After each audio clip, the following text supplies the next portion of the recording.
actually was on a webinar this morning with Donald Miller, the owner of Story Brand, which I'm going to share about more here in a little bit. This was something I was like, I'd have to rip this off and use it today because it was so great and timely. So I took the pieces that we needed for today to make this webinar for you guys. So we're going to go into 3 main tips as far as pivoting your message in a crisis. Tip number 1, you got to over communicate. What does that mean? Communicate until you think you've communicated too much, and then communicate some more. A lot of people have an issue with this because they themselves, and especially their team, like, oh, we said this too many times, or oh, we reached out too much. There's really not too much to reach out, especially now. People need to know that you're there. You don't want to be the company after this crisis that starts communicating again and they're like, oh, where were you when all this was going on? You want to be the company that's communicating. And some say, hey, that weekly drip, that weekly communication, I would do even more than that, hitting up your social and your email list. But you need to do it for your team and your clients. They need to know that you're there. It never hurts to over communicate. When at home and full of distractions and fear, then you need to double up the communication. Your team needs to know that you're there and fighting through this to win, and that you're there for them.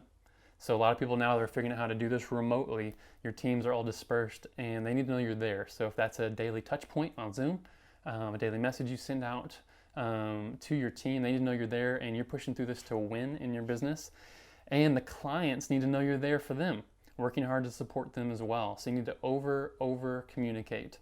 That's tip number 1. Number 2 is use empathy and authority. So a lot of you that have read Building a Story Brand by Donald Miller, that is this book right here, you'll understand what this means by empathy and authority because it's part of the framework and we use in our messaging. And spoiler alert, it's actually not sharing your story, it's sharing your client's story through the lens of what you offer. And this book actually shows the entire framework that we take our clients through and that StoryBrand has built to help millions and millions of businesses figure out how to make millions and millions of dollars. Probably hundreds of thousands of businesses make millions of dollars, what I meant to say.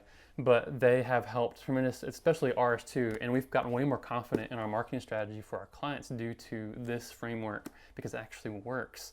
So empathy and authority in the framework really has to do with positioning yourself in a way that you do empathize with your clients in a way through your product and what you offer. You've got to do it in this time in the crisis as well. And you've got to empathize with them, figure out where they're at, find out what they need, and then act as an authority. And really, as part of a crisis, the authority word that you're really looking for is competency.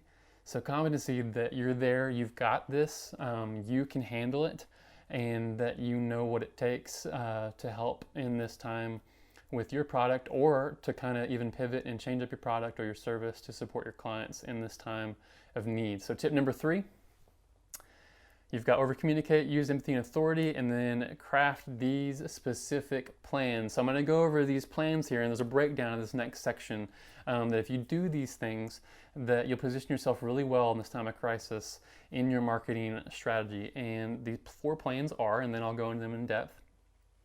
Cashflow plan is number 1. Then you need to have a business plan, and then a messaging plan. And this kind of goes with it, but it's a recession-proof plan, which is going to be a part of the message plan that we'll talk about here in a minute.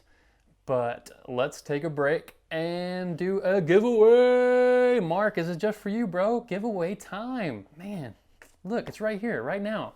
So, Building a Story Brand book guide, giving away that right now. All you got to do is post your favorite meme from this crisis, the first one to post their meme, and an email to send the Audible version of this book, because I'm not going to show up in person and give it to you. You get that social distance, but you just need to put your email link for your Amazon account. You'll get an Audible listen of this book for free.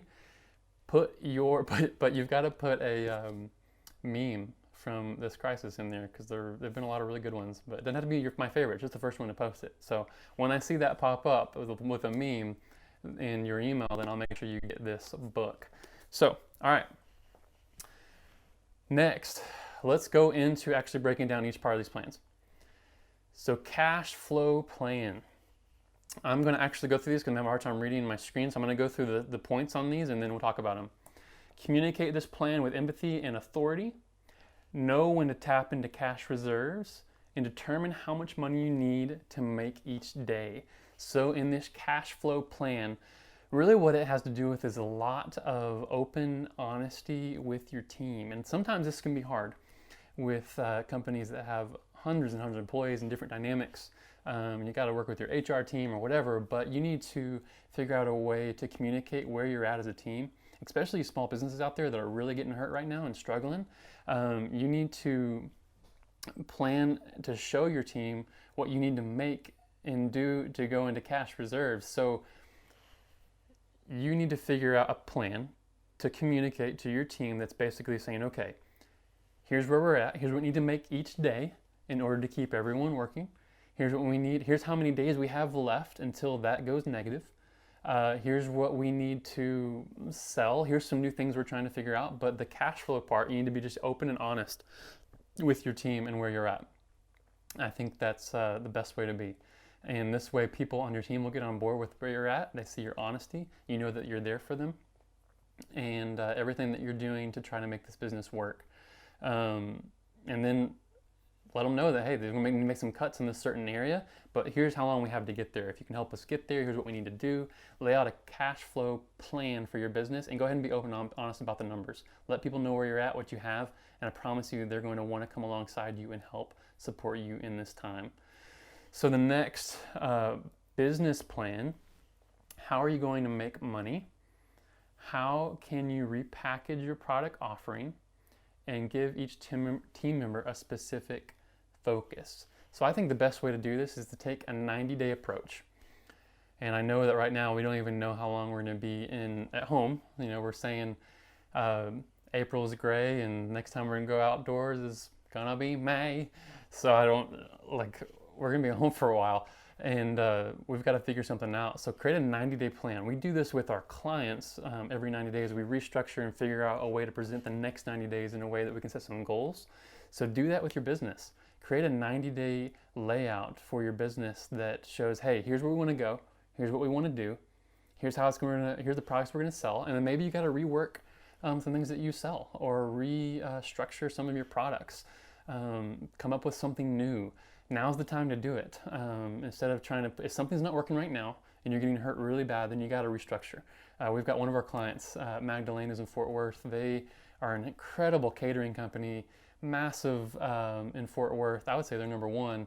A little biased, but pretty incredible. Juan, the chef, he has incredible menus and is helping other menus in Fort Worth, even with some restaurants. They've had to pivot massively because they can't have any gatherings, which means their entire catering business is completely negative. So they've restructured and created a meal plans that they can deliver to the people's houses. And they're like, we had to re-pivot quickly. We're getting messaging out every week in emails and websites about their new menu, how they order it, get it at their home. You can even order a batch for the weekend or multiple days, just throw it in your fridge. They show you just how to heat up your oven and throw it in there, and you have a meal for your family, and it's incredible. We've already hit it up twice. Anyways, plug for Magdalena's. The idea is that pivot. You've got to figure out a way to restructure your business, and now's the time. Don't wait until the end of this month to have a plan in place. Figure it out today. Take a little time to figure it out. We all have a little more time than we think we do right now due to having to be at home and not being out and about with our meetings and building business. So this is another way to do it. Then you got to kind of restructure your team, and you've got to lay out a good plan for them because it has its challenges and its distractions being at home.